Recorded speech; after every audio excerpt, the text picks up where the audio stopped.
최근 사이비 취재 중심의 다큐멘터리가 큰 파장을 일으켰습니다. 신도에 대한 성범죄의 저열함, 우리 사회에 이미 깊게 들어와 있는 그것의 침입력, 신도의 맹목성에서 비롯된 잔혹함을 담아내는 것에 집중한 다큐멘터리는 우리에게 사이비에 대한 물음을 강하게 던집니다. 무엇이 사이비며 우리는 어떤 태도로 이를 바라봐야 할지에 대해 말입니다.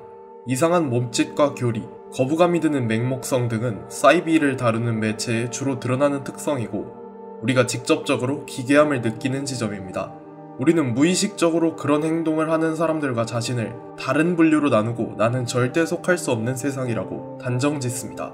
그리고 그것의 근거는 지금의 내가 저런 행동을 하는 것을 전혀 공감할 수 없기 때문입니다. 드러누워서 괴성을 지르며 사지를 떨거나 특정 단체에 스스로의 몸과 가족, 재산을 바치며 헌신하는 것, 보통 사람들은 경험해보지도 못하는 일일 테니까요. 세상 기괴한 행동을 하는데 심지어 그 동기조차도 전혀 공감이 되지 않으니 아예 다른 부류의 인간으로 생각하는 게 자연스럽죠. 그런데 그 사람들은 처음부터 여러분들과 달랐을까요? 정말 태어나기를 우리와 다르게 태어난 사람들일까요? 사이비에 몸을 담는 사람들을 보며 사람들은 멍청하다고들 합니다. 판단력, 사고력이 떨어지니까 괴이한 집단에 몸을 담는다는 생각이죠. 하지만 꼭 멍청해서 사이비에 가담하는 것은 아닙니다. 많은 사이비 종교단체의 우선순위는 명문대학생입니다.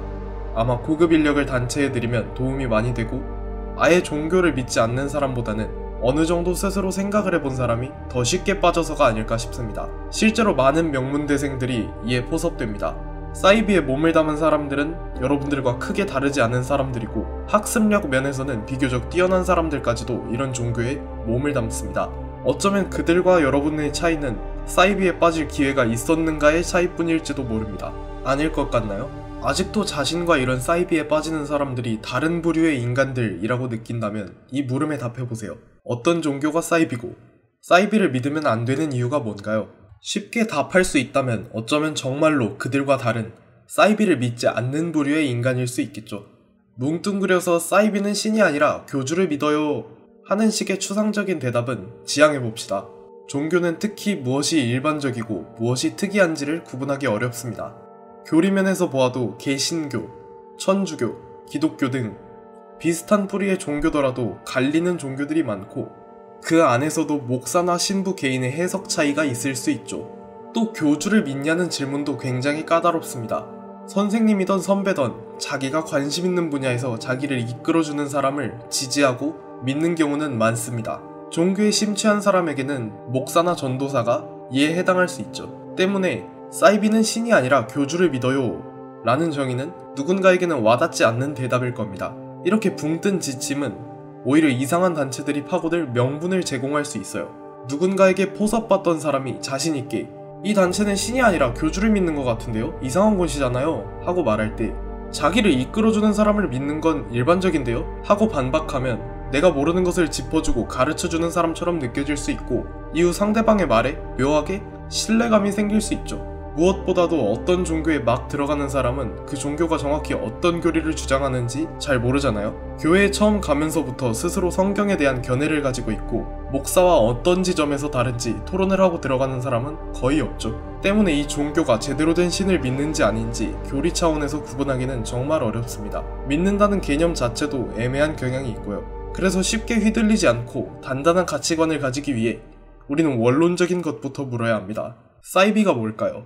어감이 왠지 서양스럽게 느껴져서 저는 한동안 사이비가 영어권에서 온 표현인 줄 알았습니다. 하지만 사이비는 닮을사, 말리을이, 아닐비라는 한자어로 이루어진 겉보기에는 닮았으나 본질은 아닌 것을 뜻하는 단어입니다. 현대에 이르면서 대부분 종교를 칭할 때에만 사용되었기에 사이비 종교나 그것의 신자를 부르는 표현으로 의미가 좁아진 것이죠. 닮았지만 본질이 다른 것. 겉으로는 교회라 자칭하지만 실제로는 흉악한 범죄를 자행하는 단체인 사이비 종교들을 부르는데 적당한 표현이라고 생각합니다. 그런데 종교에 있어서 이 본질이 다르다는 것은 기준 세우기가 참 애매합니다. 아까 말했다시피 교리에 대한 해석이 미묘하게 다를 수도 있고요.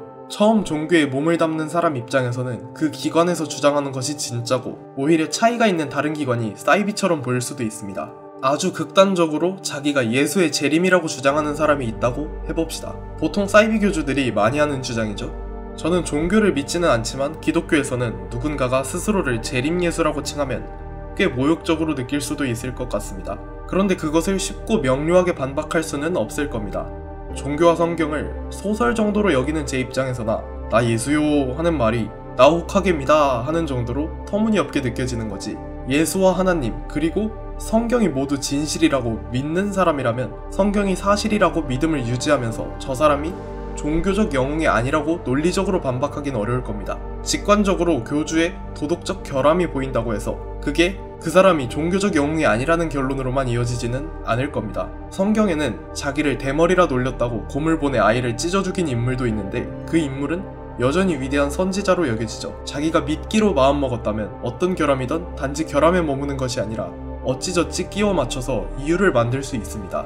애초에 종교가 학문처럼 논증 위에 세워진 것이 아니니 시원하게 사이비를 구별하기는 어렵죠. 그렇다고 주류 종교 중 몇 개를 꼽아서 기독교, 천주교, 불교 빼고는 다 이단입니다 라고 하기에는 득보다 실이 더 클 겁니다. 종교가 사회에 기여하는 것들도 꽤나 있는데 아직 아무런 피해도 끼치지 않은 작은 분파 혹은 종교까지 핍박하면 오히려 갈등만 조장될 수 있죠. 그리고 이런 핍박이 오히려 사이비 입장에서 끈끈한 유대감이 될 수도 있고요. 그래서 저는 다른 방향을 제시하려고 합니다.